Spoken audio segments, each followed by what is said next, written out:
બનાવ બન્યું હતું? અમે કિશનવાડીમાં ઊભા હતા. એક પાર્ટીમાં હું પૈસા માંગતો હતો, 1 લાખ રૂપિયા. ત્યારે એ પાર્ટીએ સાંજે મને કીધું કે તમે 8 થી 10 વાગ્યાના અંદર કિશનવાડી બુઢાના મકાનના સામે તમે આવી જજો. તો અમે ત્યાં આગળ પહોંચ્યા. એના પછી એ લોકો હુમલો કર્યો અમારા પર. 10 થી 15 માણસે ત્યાં આગળ વાત કરી, એમ કીધા કે પૈસા નહીં આપીએ, અમે તમારે જે કરવું એ તમે કરી શકો.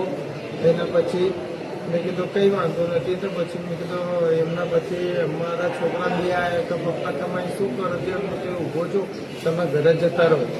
તો એના પછી 15 થી 20 માણસની ટોળકી હતી. 500 જણ જ હતા. કેમ લખાવો?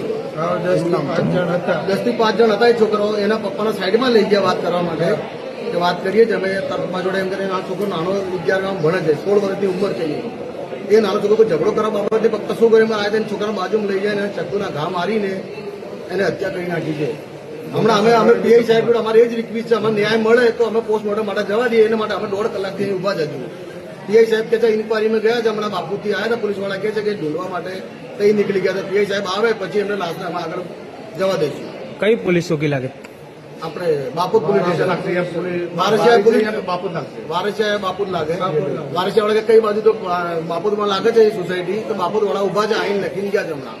હજુ પીઆઈ સાહેબને મેં બોલાવ્યા છે પણ અહીં આવ્યા નથી. કલાક 1.5 કલાકથી અમે અહીંયા બાળકો રડી રહ્યા છે, મા બાપ ભાઈ બહેનો. છોકરાની ઉંમર કેટલી હતી અને શું નામ 16 છે? વર્ષની ઉંમર, કોઈ લડવાની ભણવાની ઉંમર છે એની. અને એ ઉંમરમાં સાહેબ એને હું ઝઘડો કરવાની કોઈ ખબર બી નહીં. એટલે એ ચક્કુ મારી દીધું.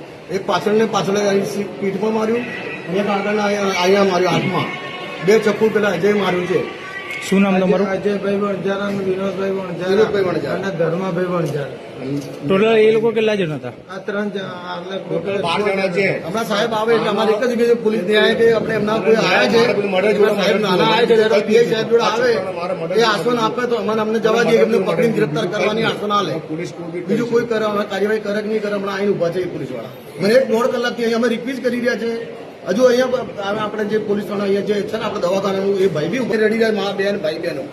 હવે એ કહે છે પોલીસ હોદવા ગઈ છે ત્યાં આગળ, એટલે હવે તમારે વાર લાગશે. હવે એને હોદવા ગઈ છે કે અહીંયા આગળ છોકરાને અમે લઈને બેઠા અને પોસ્ટમોર્ટમ માટે ઉતાવળ કરે. પોસ્ટમોર્ટમ માટે અમે ના પાડી છે. બાપોદ પોલીસ સ્ટેશન લાગે છે અને એમના દ્વારા એવું કહેવામાં આવે છે કે પોલીસ હમણાં હોદવા ગઈ છે, એના બોડી પડી છે.